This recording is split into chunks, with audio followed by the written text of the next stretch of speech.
shit.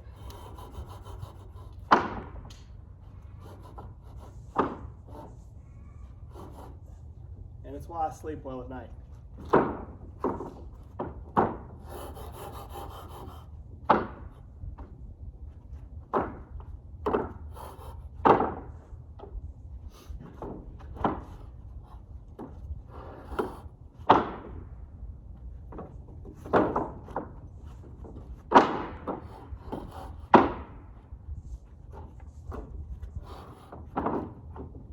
Ugh.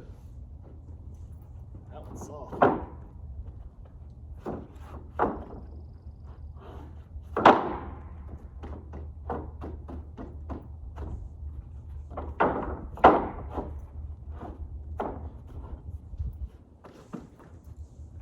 So this is all boards that were, this is third-party wood, 1/6, 4/4 by 6, that was cut by another mill, and the client just brought it to us to dry. But something interesting while loading this, something I noticed today, the day the guy dropped the stuff off, his stickers are horrible. He had it all stickered roughly, which air drying stickers, that's fine. I stack wider when I'm air drying too. But bigger issue was inconsistent spacing and sizing of the stickers. That was where I had the real problem. He's got stickers anywhere from a nominal 1x1 to a nominal 1x2 or 2x2. Just kind of tossed them in there as he went, I guess. And that's something that it seems kind of silly to be anal about it, but I have seen firsthand, you know, what it'll do when you're loading the kiln and you've got odd size stickers, and then you dry batch of wood and it all comes out warped and bowed. I had my first order of wood that I ever took to a kiln, I had stickered it wide myself, about 2 foot on center for air drying, and I took it to the kiln and he said, "Oh cool, you already stickered it for me, that's great." And I asked if it was good enough. He said, "Yeah, it ought to be fine." And then when I got all my wood back, eventually, it was all warped and bowed and shot to shit. And he said, "Oh, probably should have been some more stickers in there." So, needless to say, I was a bit frustrated.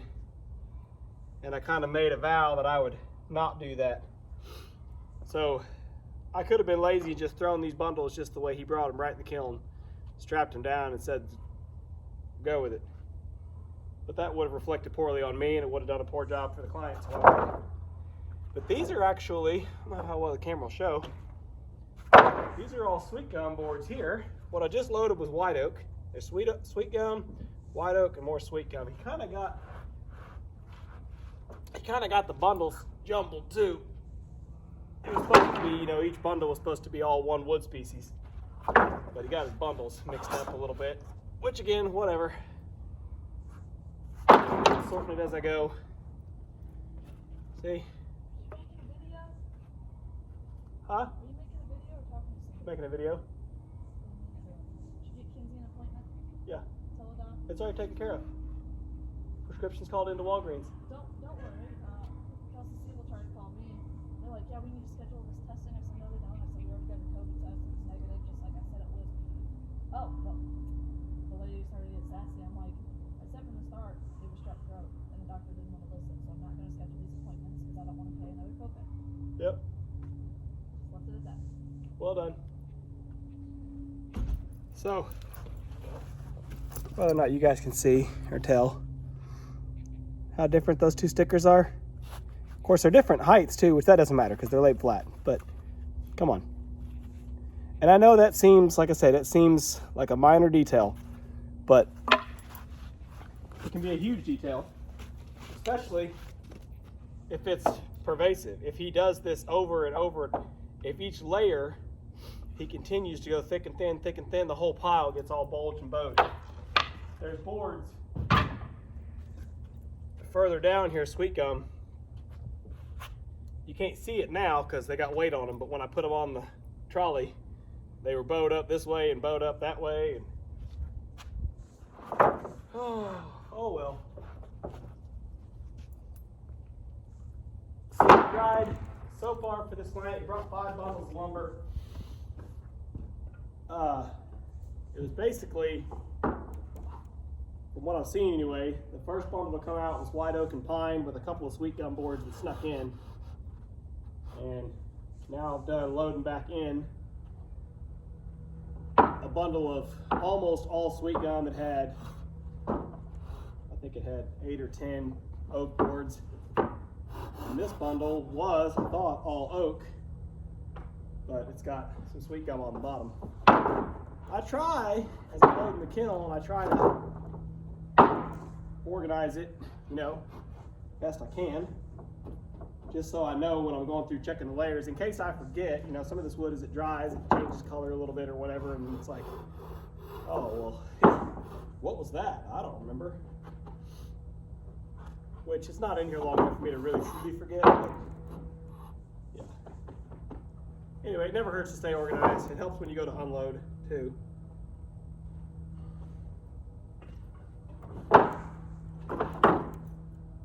Anyway, I don't really know what the point of the video was. I guess to say that, you know, if you own a kiln like this and you hand load it all like me by yourself, that you'll get a good workout.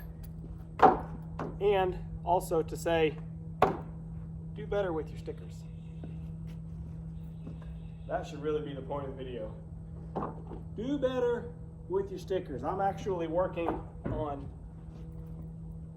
converting isn't really the right word, but standardizing all of my stickers. And I'm actually standardizing all nominal 1x2 rough sawing off the mill, and all red oak or oak hardwood. And I'd read, you know, quite a bit from old timers and other guys, you know, saying, oh, it's got to be oak or it's got to be hardwood. Don't use pine stickers. These are all pine stickers, and they're working fine.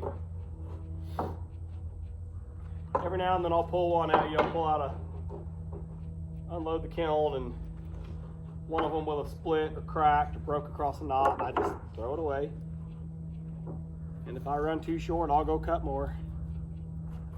See, now he's kind of throwing me off because he's mixed species and he's mixed lengths. So I started with the sweet gum on the bottom because it was 11 foot long. And then the white oak was about 10, so I said it'll go on top. And then I've got some pine that's about 9 to go on top of that. But now I've got longer sweet gum sticking out over the top of the shorter oak, which it's minor. It's not sticking out that far. Oh.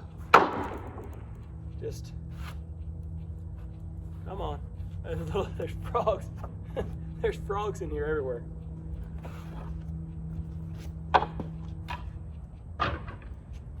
Anyway, I'm gonna finish loading this one, go get his bundle of pine, so then I can say everything is in for this client. I've got some spalted magnolia of my own that needs to go in here that I've sold, and I've got some quarter sawn white oak that it's sawn 8/4 quarter sawn, and it's only been air drying for about a month now, if that. But because I'm going to start the kiln on a low power mode, I'm going to try to put it in and just see what happens. It may be some destructive testing, but I'm going to put it in for the first week or so that's on low power mode, and then depending on what its moisture is, when I go to full power mode, I may pull it back out and let it continue air drying. I just kind of want to, I got to see what's going to happen. I mean, I'm reading the books and the information that they're putting out there. It's just hard to find consistent information. But the one thing that is consistent is that white oak should be dried down. Basically, everybody says air dry it, you know, as long as you possibly can, and then finish it off in the kiln. But I need to figure out how to utilize my kiln and the technology within it to accelerate that process. That's my goal. And if that means that I blow up a load of white oak, that's fine. It's not, none of it is sold, none of it belongs to anybody but me. So we shall see.